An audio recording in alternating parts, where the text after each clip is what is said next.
He's a Super Bowl champion, he's 24-8 as a starter, and he's here to make us all feel inferior about where we were 2 years out of college.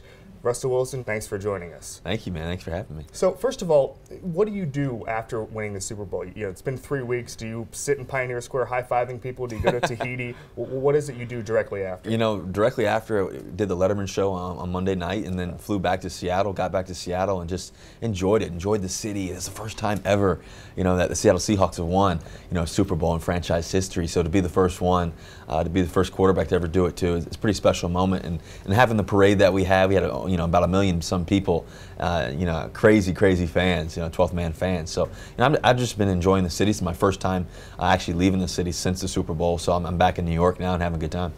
What has it been like walking through the streets of Seattle these last couple weeks? Has it been insane? Can you go anywhere? Can you walk anywhere? It's pretty nuts now, but I think at the end of the day, I still try to remain normal. I don't try to change too much. Just try to enjoy my day, still go to the grocery store, still go to Whole Foods, and still be the same.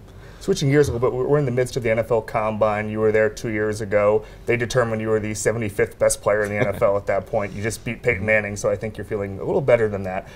What do you feel about the Combine? You know, all these Johnny Manziel comparisons are coming out now because you're both under 6 feet, you both have big hands. Do you sort of watch this footage and laugh just because they pegged you as a guy who was a third-round pick?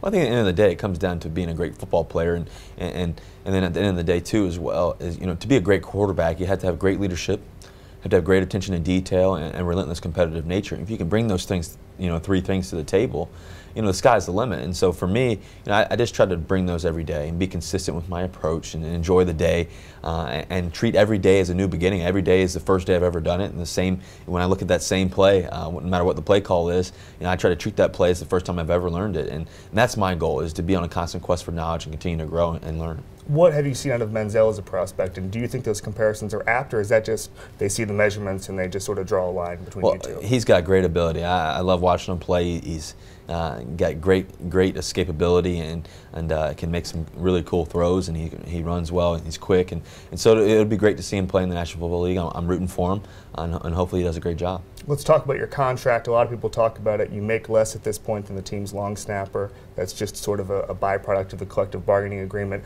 What are your thoughts on A, the rookie salary scale, and B, the fact you can't renegotiate until after next season? Well, I respect the new CBA, and all the players that, being a draft pick, I believe that it's based on where you're drafted and not necessarily what you do in the first few years, and you have to prove yourself. And so for me, I'm just trying to prove myself on a regular basis, and prove myself on the practice field, prove myself obviously on the game field and off the field and all that, and to let the Seattle Seahawks know that I'm a franchise type of player, and I want to do the best that I can every single time I step on the field.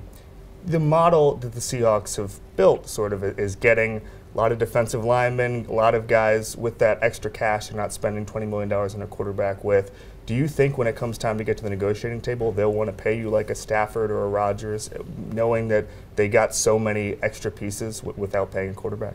Who knows? I'm not worried about it. When the time comes, hopefully they'll take care of me and take care of the rest of my guys. But at the end of the day, I'm just trying to win football games, and whatever it takes to win football games, to win, Super Bowls like Super Bowl XLVIII, the way we did it, that's pretty special, and I just love playing the game. Do you see a big opportunity next year, because the cap is probably going to rise maybe $20 million? Is your camp kind of gearing up for next summer as a big time for negotiating? The thing for me is I've never been good at math. I've never been good at math. It's one of those things that I can't do all the calculations and all that. I just go out there and play. I've been able to throw the football accurately and give the ball to the right guy at the right time. So that's what I need to stay focused on. You made some news as far as you're going to be showing up at a baseball spring training, Texas Rangers, on March 3rd. Do you want to get more involved in baseball? I mean, I take it you don't want to go play, or do you?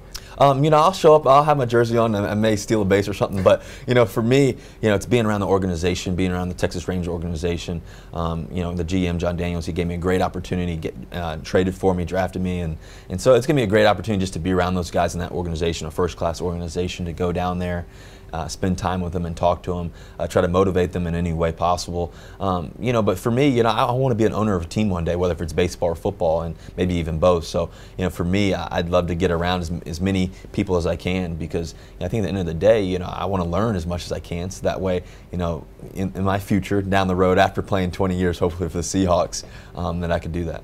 How do you see that route to become an owner? Is that just making good investments off the field? Is that cozying up to executives now and sort of learning the ropes? I think the biggest thing is networking, first of all, and doing your job well. Whenever you do something, do it the best that you possibly can, and produce all the time, whether it's playing football or communicating, being on the show with you, whatever it is. You want to. I'm not going to help you own a team. I have no money. But you want to put your best foot forward. I think that's a lot of things that go into that. But also the biggest thing is networking. And so I'm here with Microsoft now, and just being around great companies like Microsoft.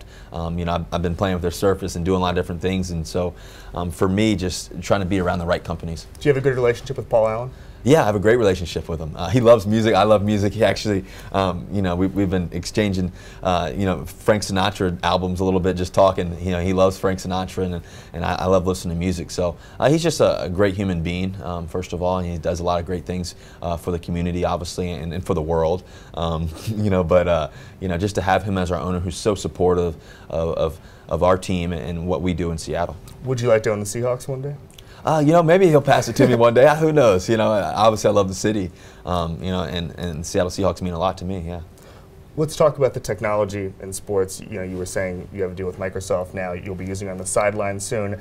What has technology brought to the NFL as far as playbooks on iPads, the ability to watch things on the sideline and watch game film at the grocery store, I've heard. What's been the biggest change for you as far as information and the technology part of it? Well, technology is huge for us, especially being a young player and being able to switch from the iPad to the new Microsoft Surface and having all of our information on that, where it's very productive for me, especially playing the quarterback position and for our receivers and for our defensive backs and all those guys. But it allows us to stay up to date all the time, continue to get constant updates, to take notes. For me, like I said, I want to be an owner one day, so I'm always taking notes about my future and all that, and I'm always on my word and documents and writing up papers and all that. So for me, it's really productive for me too. And I can also Skype with my family members. Not on the sideline. No, not on the sideline. But I have my little niece, so I'm always I'm always using my little Microsoft Surface, but also on the sidelines, like you mentioned, with the NFL and Microsoft coming together. That's changing the game.